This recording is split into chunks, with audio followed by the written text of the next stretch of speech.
Critical care scoring system. What is critical care scoring system? इसमें दो score अपन देखेंगे, सोफा यानी sequential organ failure assessment tool, और इसमें देखेंगे अपन APACHE मतलब APACHE2 acute physiology assessment and chronic health evaluation. तो acute physiology assessment and chronic health evaluation और सोफा, ठीक है। तो ये अपन क्या, जैसे आईसीयू में एडमिट रहते हैं ना, admission and discharge criteria ICU वाले पेशेंट्स का, तो ये स्कोर जानना बहुत ज़रूरी हो जाता है। पेशेंट जो एडमिट है उसका ये स्कोर अपन देखेंगे। तो इसमें दो सिस्टम यूज़ करते हैं, हमने देखा कि APACHE APACHE2 और सोफा। तो इसमें एपकी का फुल फॉर्म आपने याद ही कर लिया होगा कि acute physiology assessment and chronic health evaluation, और सोफा इसको मतलब क्या होता है, sequential organ failure assessment tool. तो जब when combined with admission, diagnosis, scoring system and has shown to correlate well with the risk of death in hospital, कि hospital में कितनी रिस्क है आईसीयू वाले पेशेंट की डेथ होने के, कितने चांस हैं, ठीक है, इससे रिलेटेड ये स्कोर है।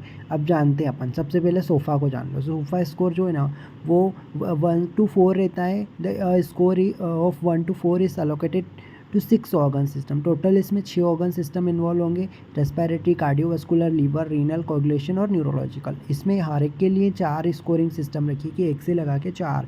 जैसे फॉर एग्जांपल किसी का प्लेटलेट काउंट कितना है, 150 इंटू 10⁹ पर लीटर स्कोर है, तो उसको 1 पॉइंट दे देंगे, यानी प्लेटलेट अच्छी है। और अगर वो लेस देन 25 इंटू 10⁹ पर लीटर स्कोर है तो उसको 4 स्कोर दे देंगे। तो कंपोजिट स्कोर क्या होता है यहाँ पे 24 आएगा, और मतलब कि 6 इंटू 4, अगर मैक्सिमम स्कोर 4 होता है 1 to 4 और मिनिमम स्कोर 1 होता है, और टोटल अपने पास कितने ऑर्गन सिस्टम है, 6, तो 6 इंटू 4 24 हो जाएगा, है ना। टोटल मैक्सिमम स्कोर 24 आता है। तो higher score is associated with increase mortality, जितना ज़्यादा स्कोर होगा ना उतनी ज़्यादा मोर्टेलिटी मिलेगी अपन को सोफा स्कोर में। और APACHE2 स्कोर में क्या होता है कि ये असेसमेंट ऑफ एडमिशन कैरेक्टरिस्टिक के लिए यूज़ होता है ना।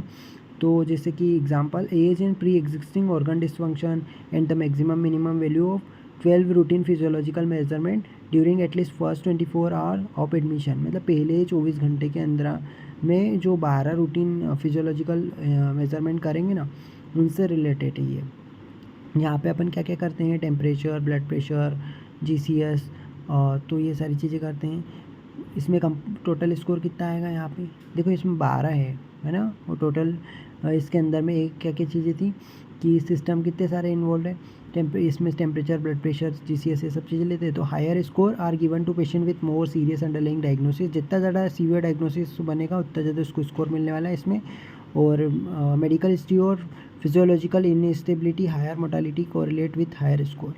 जैसे मेडिकल इनस्टेबिलिटी वाली कंडीशन है, मेडिकल हिस्ट्री मिल रही है कोई, या फिजियोलॉजिकल इनस्टेबिलिटी है, तो उसमें हायर मोर्टालिटी स्कोर मिलेगा ना।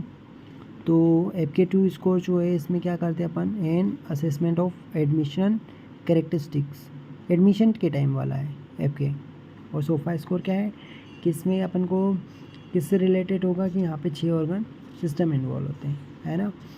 तो maximum minimum value 12 routine physiological measurement during the first 24 hour. First 24 hour में मैक्सिमम मिनिमम वैल्यूज़ जो होती है रूटीन फिजियोलॉजिकल इन्वेस्टिगेशन की, वो देखेंगे अपन APACHE2 में। और मेनली एग्जांपल के तौर पे टेम्परेचर, ब्लड प्रेशर, ये सब चीज़ें, ठीक है। कंपोजिट स्कोर कितना है इसमें 71। और हायर स्कोर जो है ऐसे पेशेंट को मिलेगा जो कि सीरियस अंडरलाइंग डायग्नोसिस कंडीशन में है, मेडिकल हिस्ट्री और फिजियोलॉजिकल इनस्टेबिलिटी वाली कंडीशन में है। तो ये सारा क्लिनिकल स्कोरिंग सिस्टम था। कहाँ पे किससे रिलेटेड टॉपिक है ये, discharge from the intensive care ना, आईसीयू से कैसे डिस्चार्ज करना है। तो discharge is appropriate when the original indication for admission is resolve, कि एडमिशन कब करना है और डिस्चार्ज कब करना है, इससे रिलेटेड हमने देखा, ठीक है। आईसीयू एंड HDU जो है वो कंबाइन यूनिट होती है ना। तो नर्सिंग का रेशियो कितना, नर्सिंग स्टाफ कितना होना चाहिए, 1 पर पेशेंट के हिसाब से 1 नर्स होना चाहिए, या 2 पेशेंट के हिसाब से 1 नर्स होनी चाहिए, इस तरीके से। तो डिस्चार्ज कब करना है और इसके लिए हमने स्कोर देखा।